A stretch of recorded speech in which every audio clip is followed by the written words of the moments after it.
Divided ang ating bansa. Nag-aaway ang kampo Marcos at kampo Duterte. Why did it come to this? Bakit nangyari ito? Sapagkat merong isang tao na napakaaga gusto nang tuparin ang kanyang ambisyon na maging presidente ng Pilipinas.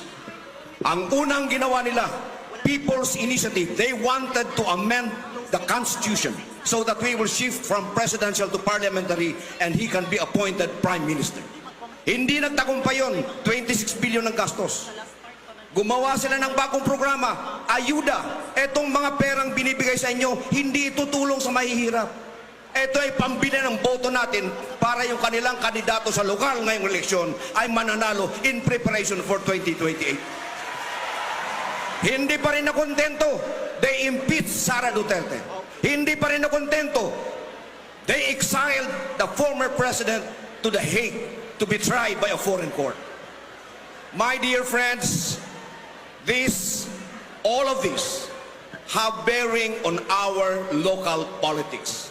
Sapagkat, ang totoo niyan, etong mga ayudang tinatanggap ninyo ngayon ay bahagi ng isang matinding plano para bilhin ang mga boto ng ating mga botante so that they will be able to position their local candidates so that in 2028, that man who has been salivating to become the next president could fulfill his dream.